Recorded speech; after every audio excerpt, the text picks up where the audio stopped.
आज हम लोग बात करने जा रहे हैं ये जो पिक्चर आपकी स्क्रीन पे आ रही है, आखिर इसमें क्या बताने की कोशिश की गई है। ये जो वर्ल्ड ऑर्डर के बारे में बात हो रही है क्या है, आखिर इसमें चाइना और रशिया के जो प्रेसिडेंट्स हैं उनको क्यों दिखाया गया है, एक रेड से और एक ब्लू से इसकी क्या वजूहत है, इन सब पे बात करने जा रहे हैं। और आपको मैं कुछ ऐसी बातें बताने जा रहा हूँ जो आप शायद नहीं जानते होंगे। आप वीडियो देखते रहिए, जो इसकी बात करिए।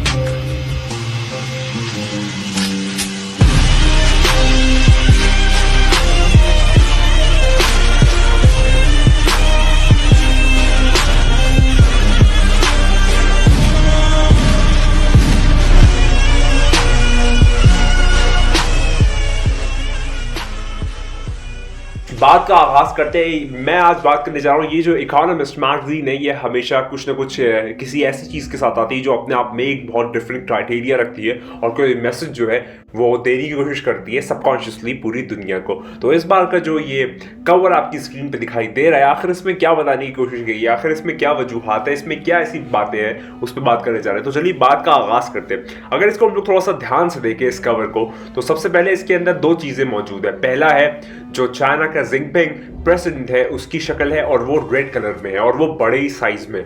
दूसरे में अगर हम लोग देखें तो उसके आगे जो है वो है हमारा रशिया का प्रेसिडेंट पुतिन, उसकी जो शक्ल है वो ब्लू कलर में है और वो जो है वो थोड़ी छोटी साइज में और वो आगे की तरफ है, यानी कि वो पहले है, बाद में जो है वो पुतिन है और बीच पे वो चीज़ें ओवरलैप हो रही है, यानी कि ट्रांसपेरेंसी यहाँ पर दिखाई गई है। और जो स्क्रीन है उस पर लिखा गया है अल्टरनेटिव वर्ल्ड ऑर्डर। आखिर इसके बारे में क्या कह सकते हैं या क्या मतलब है, उसमें थोड़ी सी बात करते हैं।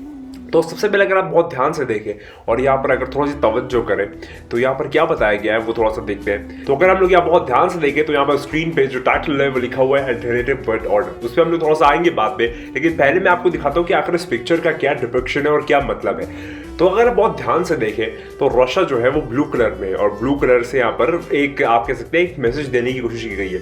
आप जानते हैं कि जो रशिया है उसने जब यूक्रेन को इन्वेड करना शुरू किया तो वो एक कोल्ड वॉर की सिचुएशन थी, यानी कि वो सारी जो चीज़ें थी वो बहुत ज़्यादा मास किलिंग की फॉर्मेशन में नहीं हुई थी, बल्कि वो एक कोल्ड वॉर के फॉर्म में चल रही थी। और कोल्ड वॉर से यहाँ पर डिपिक्ट किया गया है रशिया का ब्लू होना, यानी कि रशिया अगर ब्लू है तो यहाँ पर वो डिपिक्ट किया गया है कि यानी कि जो रशिया का वॉर है वो एक कोल्ड वॉर है और जो रशिया ने स्टार्ट किया था और वो बड़े मास एक्सटेंट तक नहीं गया, वो फकत जो है यूक्रेन और यूक्रेन के जो सब पार्ट्स हैं उस तक महदूद रहा, उस तक आप कह सकते हैं रिस्ट्रिक्टेड रहा, उसने पूरी दुनिया में भी आतंक फैलाना नहीं शुरू किया।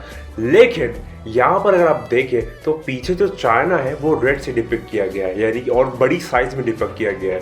यानी कि यहाँ पर जो मैं समझ पा रहा हूँ इस पिक्चर से, उसमें ये बताने की कोशिश की गई है तो जो रशिया है उसने जो लड़ाई स्टार्ट की है उसका जो अंजाम है वो चाइना करेगा, यानी कि रशिया ने स्टार्टिंग की है यूक्रेन को इन्वेड करके और जो चाइना है वो जो ताइवान है उसको इन्वेड करके बुरी तरीके से जो वर्ल्ड वॉर 3 है उसका आगाज़ कर देगा। आगाज़ इस तरीके से होगा जिसमें बहुत ज़्यादा खून और खराबा होगा, तभी जो है वो लाल रंग से दिखाया गया है चाइना को। और जो चाइना है यहाँ पर उसको मेजर पावर या पावर पोजीशन में दिखाया गया है, यानी कि जो चाइना है वो सुप्रीम पोजीशन में और जो रशिया है वो उसके नीचे है। यानी कि ये दोनों लोग जो है ये आपस में इंटरकनेक्टेड है, कहीं ना कहीं ये दोनों चीज़ें जो है वो आपस में सपोर्ट करके एक दूसरे को पार्टनरशिप में चल रही है। यानी कि जो काम का स्टार्टिंग रशिया ने की है उसका फिनिशमेंट जो है वो चाइना करेगा, यानी कि चाइना जो है जब वो ताइवान को इन्वेट करेगा तो पूरी दुनिया की जितनी भी कंट्रीज है वो इन्वॉल्व हो जाएगी, वर्ल्ड वॉर 3 में कूद पड़ेंगी और ये आगाज बुरी तरीके से घमासान की सूरत में पेश आ जाएगा और जो रशिया है वो जाके मिल जाएगा चाइना से और फिर वो दोनों एक तरफ हो जाएंगे। यानी कि आप अगर ऐसा भी समझना चाहें कि पूरी दुनिया एक तरफ,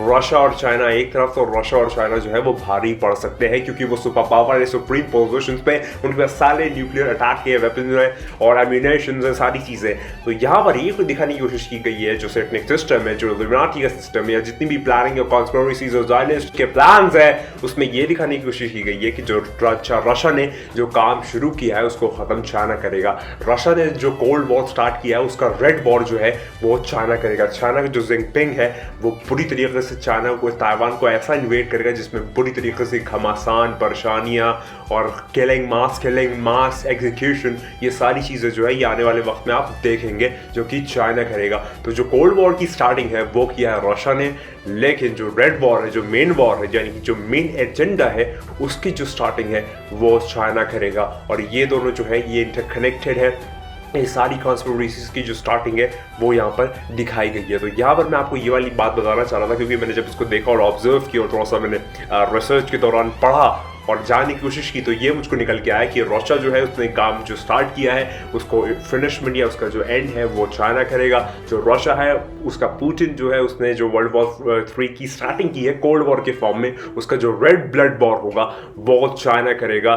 जो रशिया है उसने इन्वेट किया है यूक्रेन को, जो चाइना है वो इन्वेट करेगा ताइवान को। और इस तरीके की बहुत सारी चीज़ें के मैसेजेस जो है वो यहाँ पर निकल के आ रहे हैं। और एक और चीज़ जो पावर पोजिशन पे अभी पूरी दुनिया में जो भी एक कंट्री जो हेल्प पे पोजिशन रखती है वो चाइना है, क्योंकि रशिया भी उससे छोटा दिखाया गया है और उससे कम साइज में दिखाया गया, यानी कि यहाँ पर सीधा सीधा डिपिक्शन है कि जो चाइना है वो सुप्रीम एक्यूरेसी जो है वो अपने आप में ले आएगा और फिर एक बड़ा घमासान वॉर जो है न्यूक्लियर हैंडशेक जो है वो हो जाएगा।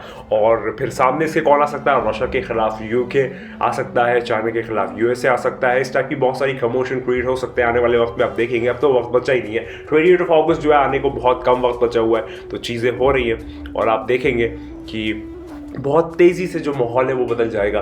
और 28 अगस्त के बाद तो फिर मैं गारंटी देता हूँ, अल्लाह बेहतर जानता है, मैं अपने जो थोड़ा बहुत रिसर्च हुआ कि उसके बेसिस पे ये कहता हूँ कि हाँ आप समझ जाइए अब वो जो आने वाला है वो बहुत जल्द आने वाला है, क्योंकि माहौल जो है वो उस तरीके से बन रहा है, बनाया जा रहा है। आपके सामने तब्दीलियाँ आ रही हैं, आपके सामने ट्रांसफॉर्मेशन आ रहा है, आपके सामने एक बहुत तरीके से एक ऐसा आप कह सकते हैं फेज़ आने वाला है जो कि बहुत बड़ी मुश्किलात लेके आने वाला है। तो आपको चाहिए कि आप अपने राब्ता कर रहे हैं किसके साथ? उस आने वाले के साथ, अपने आप इस ज़माने के इमाम के साथ राब्ता कीजिए और उस सुप्रीम, उस कल की अफ्तार, उस अशोयात, उस महफी वो जो आने वाला है आखिरी सेवियर है उसके मुतालिक दुआ कीजिए कि वो बहुत जल्द आ जाए, क्योंकि वही है जिससे हमारी हयात बाकी है, क्योंकि वही जो है वो आने वाला सबकी दुनिया की जितनी भी इंसानियत है उसके लिए एक मसीहा है। और वही है जो इन सारे ज़ायनिस्ट के प्लान या फिर इस टाइप की बहुत ज़्यादा आप जो कह सकते हैं मास एग्जीक्यूशन और किलिंग्स है उससे हमको बचाएगा। न्यूक्लियर वॉर का हैंडशेक जो है वो सितंबर, अक्टूबर, नवंबर के बीच में हो सकता है। नवंबर के महीने में वो जो एक सुफियानी का खुरूज है वो हो सकता है। फिर उसकी 8 या 9 या 6 महीने हुकूमत होगी और उसके बाद जो ज़माने का मौला इमाम है इंशाअल्लाह ताला वो अगले साल हमारे सामने आ जाएगा। आप दुआ कीजिए, आप लोग बहुत ज़्यादा मोहब्बत कीजिए, रग़बत रखिए, बहुत ज़्यादा मौला के लिए दुआ कीजिए, क्योंकि यही वाले जो इंतज़ार है ये इंतज़ार आपको कहाँ से कहाँ पहुँचा देगा आप जानते भी नहीं। नुसरत का वक्त ये है, ज़माना ग़ैबत है, जब मौला आ जाएंगे तब तो हमें उनके हुक्म की तामील करनी है। तो ये वाली बात है, हमेशा की तरह मैं एक ही बात कहूँगा और मैं उम्मीद करता हूँ कि आपको ये वाला चीज़ समझ में आ गई होगी कि एक न्यू वर्ल्ड ऑर्डर से अल्टरनेटिव वर्ल्ड ऑर्डर में किस तरीके से दुनिया ट्रांसफॉर्मेशन फेज़ में आ रही है। तो मैं उम्मीद करता हूँ आपको वो चीज़ समझ में आ गई होगी। हमेशा की तरह एक ही बात करता हूँ जो मैं हमेशा कहूँगा, खुदा को याद करो यार, खुदा को याद करो। खुदा हाफ़िज़।